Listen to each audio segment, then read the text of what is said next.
Bismillahirrahmanirrahim. It's Ikra Khan over here to deliver the next lecture of FSC Pre-Engineering Mathematics Part 2.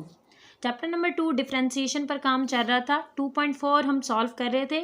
आज हम आपको parametric functions के derivative निकालना सिखाएंगे. Students, आज जो हमारी डिस्कशन होगी वो है एक्सरसाइज 2.4 पर ही है, लेकिन लास्ट लेक्चर में हम लोगों ने एक्सरसाइज 2.4 में आपको डेरिवेटिव्स लेना सिखाए थे सब्स्टिट्यूशन मेथड से, और फर्दर हम लोगों ने आपको बताया था कि आप इम्प्लिसिट रिलेशन और एक्सप्लिसिट रिलेशन के डेरिवेटिव्स कैसे निकाल सकते हैं. तो आज हम लोगों ने वही एक्सरसाइज प्रोसीड करनी है, लेकिन आज हमारा जो काम होगा, आज हम पैरामीट्रिक इक्वेशंस पे काम करेंगे कि पैरामीट्रिक इक्वेशंस का आप डेरिवेटिव किस तरीके से फाइंड आउट करते हैं. अब पैरामीट्रिक इक्वेशन का डेरिवेटिव फाइंड आउट करने के लिए चले मैं पहले हम मूव करते हैं क्वेश्चन नंबर 3 की तरफ. फिर मैं आपको बता देती हूँ कि पैरामीट्रिक इक्वेशंस बेसिकली होती क्या हैं. स्टूडेंट्स, अगर हम मूव करें क्वेश्चन नंबर 3 के पार्ट नंबर 1 में, तो यहाँ पर मैं आपको पहले बताती चलूँ कि पैरामीट्रिक इक्वेशंस आपके पास क्या होती हैं. आपके पास यहाँ पर वेरिएबल्स आपको नज़र आ रहे हैं, एक्स है और वाई है. ठीक है, अब देखें एक्स जो है वो भी फंक्शन है थीटा का और y भी फंक्शन है किसका, थीटा का. तो दोनों x और y in term of what, किसकी टर्म्स में लिखे जा रहे हैं, दोनों इन टर्म्स ऑफ y आप थीटा लिख रहे हैं.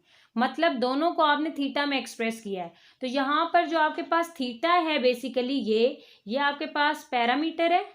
इसको आप क्या कहते हैं, दिस इज पैरामीटर. और ये जो x और y की इक्वेशंस हैं, मतलब x is equal to theta plus 1/थीटा और y is equal to theta plus 1, ये x और y की जो इक्वेशंस हैं किसी एक कॉमन पैरामीटर में, इसको आप इन दोनों को आप कहते हैं ये पैरामीट्रिक इक्वेशंस हैं. ये आपके पास क्या हो गई हैं, these are basically the parametric equations. तो आज हम लोगों ने क्या करना है, आज हम लोगों ने पैरामीट्रिक इक्वेशंस के डेरिवेटिव्स निकालना सीखने हैं, और इसमें भी हम लोग बेसिकली चेन रूल का इस्तेमाल करेंगे. तो सबसे पहले आपको यहाँ पर नज़र आ रहा है कि x आपके पास क्या है, that it is a function of theta, y is also the function of theta. तो आपके पास दो इक्वेशंस हैं, आप इनको डिफ्रेंशिएट कर दें. Differentiate x with respect to theta. आप थीटा की रिस्पेक्ट से x को डिफ्रेंशिएट कर दें. वो डिफ्रेंशिएशन के बाद आपके पास क्या आएगा, वो कुछ इस तरीके से आएगा.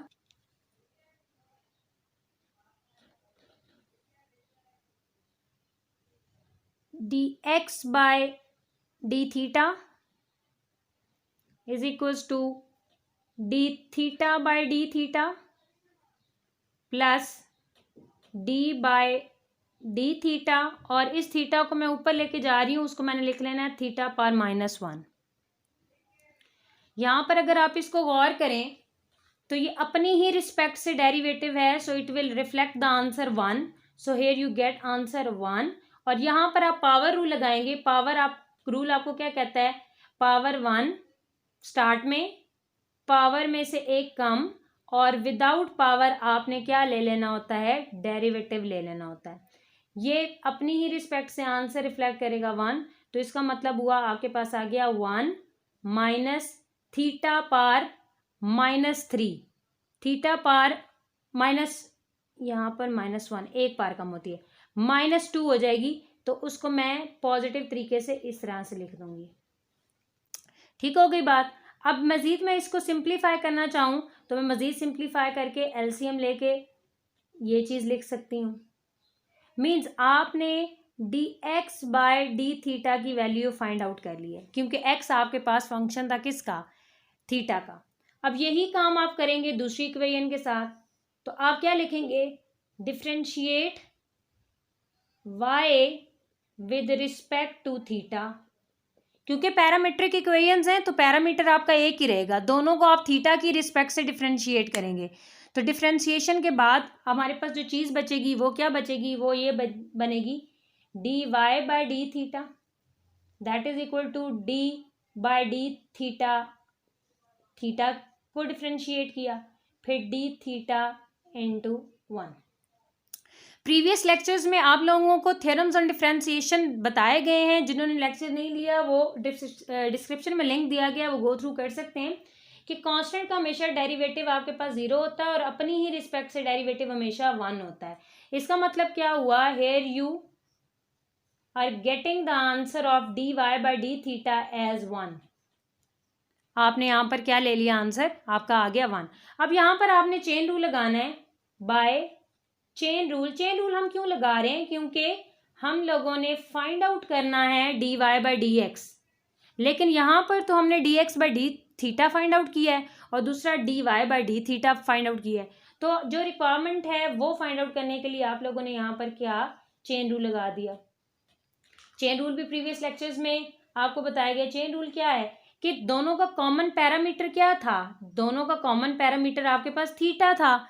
इसका मतलब है यहाँ पर आप थीटा इंट्रोड्यूस करवाएंगे, थीटा बाय एक्स। अब ये दो वैल्यूज हैं, इनको आप फाइंड आउट कर चुके हैं। एक आपके पास ये वैल्यू पड़ी हुई है, ठीक है, और दूसरी आपके पास ये वैल्यू है। आप इन दोनों को यहाँ सब्स्टिट्यूट करें, d Y by d theta आपके पास क्या आ गया, that is equal to 1 and d theta by d x. तो आप देखेंगे आपके पास d x by d theta है, तो आप इसे रेसिप्रोकल ले लें, तो इसका रेसिप्रोकल आपके पास क्या आ जाएगा, वो आपके पास आ जाएगा theta square over theta square minus 1। तो बेसिकली ये आपके पास डेरिवेटिव आ गया D Y by D X, वो किसके इक्वल आ गया, theta square by theta square minus 1। तो ये आपके पास पैरामीट्रिक इक्वेशंस थी जिनका आपने डेरिवेटिव फाइंड आउट कर लिया चेन रूल लगाते हुए। स्टूडेंट्स मूव करते हैं क्वेश्चन नंबर 4 की तरफ। Question number 4 paper point of view से लॉन्ग के हवाले से बहुत ज़्यादा इंपॉर्टेंट है, काफ़ी दफ़ा पेपर का हिस्सा रह चुका है। अगर हम बात करें क्वेश्चन नंबर 3 के पार्ट नंबर 2 की, तो वो सेम इसकी तरह ही है।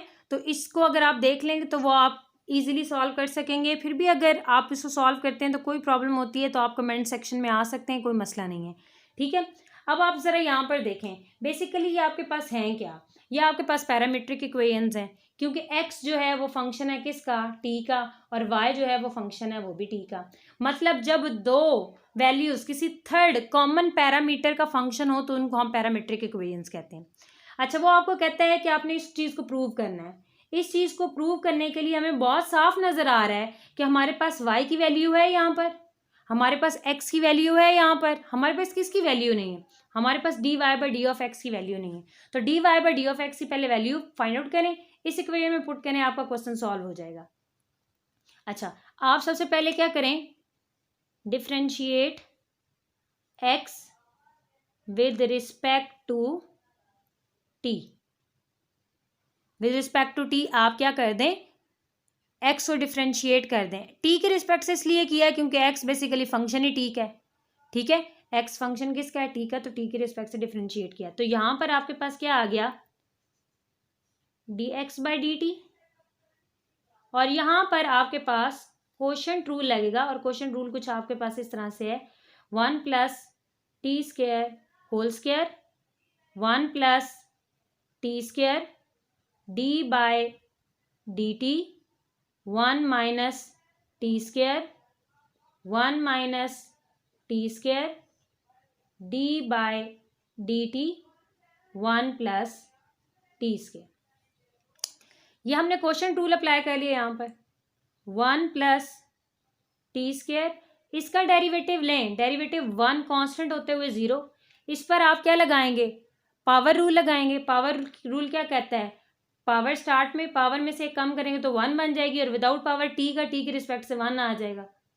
यहाँ पर मजीद 1 माइनस टी स्क्वायर, यहाँ पर 1 का डेरिवेटिव आ गया 0, और इस पर दोबारा पावर रूल लगाएं तो वो क्या आ जाएगा 2t, और बाय में आप क्या लिखेंगे 1 प्लस टी स्क्वायर का स्क्वायर। इसको आप सिंप्लीफाई कर लें। सिंप्लीफिकेशन के बाद आप क्या करेंगे, यहाँ पर आप 2t कॉमन ले लें, 2t कॉमन आ गया, यहाँ पर बचा -1 माइनस टी स्क्वायर और -1 प्लस टी स्क्वायर, और बाय में आपके पास क्या आ गया, बाय में आपके पास आ गया 1 प्लस टी स्क्वायर का होल स्क्वायर। अब यहाँ पर कैंसलाइजेशन देखें, इन दोनों की कैंसलाइजेशन हो गई।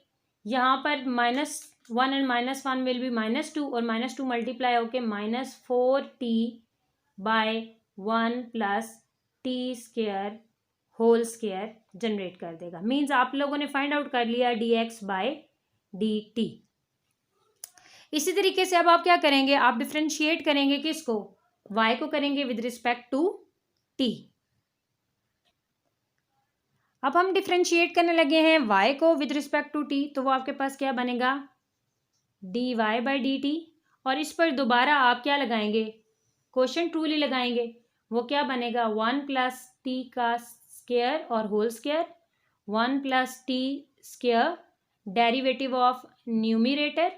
What is numerator over here, that is 2t minus numerator as it is derivative of denominator. ठीक है, वो आपके पास 1 प्लस टी स्क्वायर आ गया। इसको फर्दर प्रोसीड करें तो 1 plus T square as it is, और डेरिवेटिव यहाँ आपने टी के रिस्पेक्ट से लेना है, तो डेरिवेटिव आपके पास आ जाएगा 2 और टी का आ जाएगा 1। ठीक हो गई बात, minus 2t as it is, यहाँ पर डेरिवेटिव आया 0 और इसका आ गया 2t। इस पर पावर रूल लगा है, पावर स्टार्ट में पावर में से एक काम विदाउट पावर डेरिवेटिव, जो कि आपके पास 1 था वो लिखा नहीं गया यहाँ पर। अब ज़रा यहाँ पर देखें, यहाँ पर आपने मल्टीप्लिकेशन कर दी 2 प्लस 2t स्क्वायर माइनस इसको मल्टीप्लाई करें तो आपके पास क्या बन जाएगा 4t square by 1 plus T square whole square. अगर आप इसको सिंप्लीफाई करें तो आपके पास क्या बचेगा 2 minus 2t square over 1 plus T square, और फर्दर इसमें से अगर मैं 2 कॉमन ले लूँ तो 1 minus T square by 1 plus T square. तो ये आपने फाइंड आउट कर लिया dy बाय dx। ठीक है, अब मैंने यहाँ पर क्या लगाना है, मैंने चेन रूल लगाना है। By chain rule, chain rule मेरे पास क्या है, चेन रूल मैंने लगाना है dy बाय dx के लिए। ठीक है, और मेरे पास यहाँ पैरामीटर कौन सा है, t है, तो मतलब मुझे इंट्रोड्यूस करवाना पड़ेगा क्या, t को इंट्रोड्यूस करवाना पड़ेगा, मल्टीप्लाई dt बाय dx। अब अगर यहाँ पर आप वैल्यूज देखें, dy बाय dt की वैल्यू आपके पास ये है 2 into 1 minus T square by 1 plus T square का यहाँ पर होल स्क्वायर है। ठीक हो गई बात, और मल्टीप्लाई, अगर आप अभी थोड़ी देर पहले आपको डेरिवेशन करवाई है तो dt बाई dx की आप प्रीवियस वैल्यू फाइंड आउट करें, देखें तो वो 4t ओवर 1 प्लस है, तो हम लोगों ने इसको रेसिप्रोकल दे के लिखना है। मैं डिवीजन वाला साइन नहीं लिख रही क्योंकि हम लोगों ने वैल्यू फाइंड आउट की है dx बाई dt की, तो हम उसका रेसिप्रोकल लेके लिख लेते हैं। उसका रेसिप्रोकल आपके पास क्या आ जाएगा 1 plus T square whole square by यहाँ पर माइनस 4t। कैंसलाइजेशन के बाद ये चीज़ कैंसिल हो गई, उसके बाद आपके पास 2 का 2 से कैंसलाइजेशन की है, तो आपके पास बचा 1 minus T square over minus 2t। तो ये बेसिकली आप लोगों ने फाइंड आउट कर लिया है dy बाय dx। अब जो क्वेश्चन की रिक्वायरमेंट है वो तकरीबन हमारे पास पूरी हो चुकी है, y भी है dy by D of x। अब हम इसको एवेल्युएट कर सकते हैं। अब आप क्या करेंगे, आप सिंपली आप ये क्वेश्चन लिखें y dy by dx plus x is equals to 0, value substitute कर दें। यहाँ पर y की वैल्यू आपके पास क्या है 2t over 1 plus T square. ठीक हो गई बात, 1 plus T square. dy by dx की वैल्यू अभी थोड़ी देर पहले आपने फाइंड आउट की है 1 minus T square by minus 2t, और x की वैल्यू आपके सामने यहाँ पर लिखी है 1 minus T square over 1 plus T square equals to 0। Next step जो हमारा प्रोसीड होगा वो किस तरीके से प्रोसीड होगा, वो ये है कि आप इनकी मल्टीप्लिकेशन कर लें या इन दोनों को आप कैंसिल कर दें। कैंसिल करने के बाद आप इसका क्या ले लें, एलसीएम ले लें। एलसीएम आपने ले लिया 1 प्लस टी का स्क्वायर, तो ऊपर आपके पास बन गया 1 माइनस टी स्क्वायर प्लस 1 0। अब इसकी कैंसिलाइजेशन देखें, ये दोनों कैंसिल हो गए, ये कैंसिल हो गए। 0 by something is always 0, so you are getting here 0 is equal to 0। तो ये वाला क्वेश्चन आपका पेपर पॉइंट ऑफ व्यू से बहुत ज़्यादा इंपॉर्टेंट और काफ़ी दफ़ा पेपर का हिस्सा रह चुका है। स्टूडेंट्स अगर मूव करें क्वेश्चन नंबर 5 की तरफ, तो क्वेश्चन नंबर 5 का जो पहला पार्ट है वो आपके पास कुछ इस तरह से है। वो कहता है कि आपने डिफरेंशिएट करना है एक्स स्क्वायर माइनस 1/x को विद रिस्पेक्ट टू x4। तो यहाँ पर हम लोग खुद से लास्ट वाले क्वेश्चन में तो उसने पैरामीट्रिक इक्वेशंस आपको दे दी थी ना, अब यहाँ पर हम लोग खुद से पैरामीट्रिक इक्वेशंस डिफाइन करेंगे। वो किस तरह से डिफाइन करेंगे, बहुत सिंपल तरीका है, इसका सोल्यूशन बहुत सिंपल है। आप क्या करेंगे, लेट इसको आप u के इक्वल रख लें, u is equal to x square minus 1/x square, और इसको आप v की रिस्पेक्ट v के इक्वल रख लें। अब वो आपको कहता है कि इसको इसकी रिस्पेक्ट से करें, तो मतलब जो आपके पास टारगेट है वो क्या है, यहां पर वो आपको क्या कह रहा है, वो आपको ये कह रहा है कि आपने इसको इसकी रिस्पेक्ट से करना है। तो जिसकी रिस्पेक्ट से करना है वो बाय में आता है। बेसिकली वो आपको कह रहा है कि आप ये फाइंड आउट करें d u by d v, ये आपने फाइंड आउट करना है, क्योंकि आपने अपनी सहूलत के लिए या अपनी कन्वीनियंस के लिए इनको नेम दिए हैं। तो यू देखें फंक्शन किसका है, एक्स का, और वी भी फंक्शन किसका है, एक्स का। इसका मतलब है ये आपने पैरामीट्रिक इक्वेशंस डिफाइन कर दी हैं, तो अब आप इसको डिफरेंशिएट कर सकते हैं। आप यहाँ पर लिख लें differentiate u with respect to x, वो आपके पास क्या आ जाएगा, d u by d x, d by d x plus d by d x, और ये ऊपर जाके माइनस पार ले लेगा। ठीक है, क्वेश्चन ट्रू, इस पे पावर रूल लगाएं। पावर स्टार्ट में, पावर में से कम 2 - 1 विल बी 1, और विदाउट पावर डेरिवेटिव आपके पास 1 आ जाएगा। इस पे भी आप पावर रूल लगाएं। पावर स्टार्ट में, पावर में से कम करेंगे तो -3 बन जाएगी, विदाउट पावर आपके पास डेरिवेटिव क्या आ जाएगा, 1। ये आ गया 2x प्लस 2/x क्यूब। यहां तक आपने ये फाइंड आउट कर लिया। अब आप चाहें तो इसका आप एलसीएम भी ले सकते हैं। ठीक है, इसका एलसीएम ले लें, वो क्या आ जाएगा, एक्स क्यूब, यहाँ पर आ जाएगा 2x4 प्लस 2। ठीक है, अब मज़ीद इसमें से चाहते हैं तो कॉमन भी ले लें, 2x4 plus 1 by x power 3। इसका मतलब हुआ ये आपने फाइंड आउट कर लिया है d u by d x. अब यही काम आप करेंगे किसके लिए, अब आप v के लिए करेंगे। अब आप यहां पर क्या लिखेंगे, differentiate v with respect to x, क्योंकि v फंक्शन है x का, dv by dx, d by dx, और इसको अप्लाई किस पे करेंगे, x4 पर। पावर आ गई स्टार्ट में, पावर में से कम करें 3, विदाउट पावर डेरिवेटिव क्या आता है, 1। यहां पर आप चेन रूल लगाएं। चेन रूल आपके पास क्या होगा, बाय चेन रूल आपने फाइंड आउट क्या करना था, d u over d v, means यहां पर तो आपके पास एक और वेरिएबल जो बेसिकली पैरामीटर है, यहां पर पैरामीटर तो आपके पास x है, तो आप क्या करेंगे, यहां पर x को इंट्रोड्यूस करवाएंगे, d u by D x, और यहां पर भी d x by d v. D u by D x आपके पास वैल्यू ये पड़ी है 2 into x4 plus 1 by x cube, और यहाँ d x by d v आप इसका रेसिप्रोकल ले लें। इसका रेसिप्रोकल लेंगे तो वो क्या आ जाएगा, 1/4x क्यूब।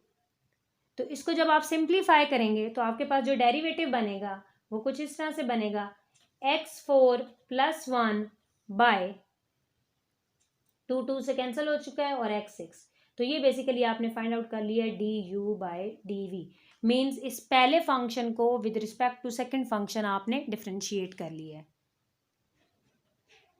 तो स्टूडेंट्स मूव ऑन करते हैं अपने क्वेश्चन नंबर 5 के पार्ट नंबर 2 और 3 की तरफ। वो सेम नोटेशन पर आपने करना है, मैंने आपके लिए सॉल्व कर लिए हैं जो कि ये आपको स्क्रीन पे नज़र आ रहे हैं। तो स्टूडेंट्स अगर क्वेश्चन नंबर 5 के पार्ट नंबर 4 और 5 पर डिस्कशन करें तो जिस तरीके से आपको क्वेश्चन नंबर 3 पार्ट नंबर 3 करवाया गया, बिल्कुल उसी सेम स्टेप्स पे आप लोग ये सॉल्व कर लेंगे। अब स्टूडेंट्स चलते हैं अपने इम्पॉर्टेंट क्वेश्चंस की तरफ, जो इम्पॉर्टेंट क्वेश्चंस आपके पेपर में डिस्कस हो चुके हैं वो हम लोग आप लोगों को नोटिफाई करवाने लगे हैं कि कौन से क्वेश्चन पेपर का हिस्सा रह चुके हैं। तो अगर अपने लेक्चर का एनालिसिस किया जाए तो आज हम लोगों ने क्वेश्चन नंबर 3, 4 और 5 आपको करवाया। तो क्वेश्चन नंबर 3 पर अगर हम डिस्कशन करें तो क्वेश्चन नंबर 3 के दो ही पार्ट्स हैं, 1 और 2। क्वेश्चन नंबर 3 के दो पार्ट्स हैं, दोनों पेपर का हिस्सा रह चुके हैं। लेकिन अगर दोनों में से ज़्यादा इंपॉर्टेंट पर फोकस किया जाए तो इनमें से ज़्यादा वेटेज जो है वो आपके पास क्वेश्चन नंबर 2 का रहा है। इसी तरीके से अगर हम क्वेश्चन नंबर 4 पर डिस्कशन करें तो वो एक ही पार्ट था और ये लॉन्ग के हवाले से काफ़ी दफ़ा पेपर में आ चुका है। This is important from long point of view, काफ़ी दफ़ा पेपर्स का हिस्सा रह चुका है क्वेश्चन नंबर 4। और अब अगर हम डिस्कशन करें क्वेश्चन नंबर 5 पर कि कौन से पार्ट्स जो हैं वो पेपर का हिस्सा रह चुके हैं, तो क्वेश्चन नंबर 1 पेपर का हिस्सा रह चुका है, मीन्स पार्ट नंबर 1 पेपर का काफ़ी दफ़ा हिस्सा रह चुका है। इसके अलावा पार्ट नंबर 2 पेपर का हिस्सा रह चुका है, पार्ट नंबर 4 आपके पास पेपर का हिस्सा रह चुका है और सिमिलरली पार्ट नंबर 5 भी आपके पास पेपर का हिस्सा रह चुका है। अगर इनमें से भी वेटेज देखा जाए कि कौन सा इनमें से ज़्यादा इम्पॉर्टेंट है, तो आपके पास जो ज़्यादा इम्पॉर्टेंट वेटेज रखता है वो क्वेश्चन नंबर 5 पार्ट नंबर 1 है। तो स्टूडेंट्स ये आपके पास एक्सरसाइज थी 2.4, जिसमें हम लोगों ने लास्ट लेक्चर में इस लेक्चर के पार्ट नंबर 1 में हम लोगों ने सब्स्टिट्यूशन मेथड से आपको डेरिवेटिव निकालना सिखाया। उसके बाद हम लोगों ने इम्प्लिसिट एक्सप्लिसिट रिलेशन के डेरिवेटिव्स निकालना सिखाए। और आज की हमारी तमाम की तमाम डिस्कशन पैरामीट्रिक इक्वेशंस पर रही है कि आप किस तरीके से पैरामीट्रिक फंक्शन की डेरिवेटिव फाइंड आउट कर सकते हैं। तो स्टूडेंट्स ये थी आपके पास एक्सरसाइज 2.4, जिस पर वर्किंग हमारी कंप्लीट हो गई। उम्मीद है आज का लेक्चर भी क्लियर हुआ होगा।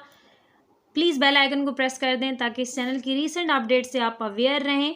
अपना बहुत ज़्यादा ख्याल रखिएगा, मुझे दुआओं में याद रखिएगा। अल्लाह हाफिज़।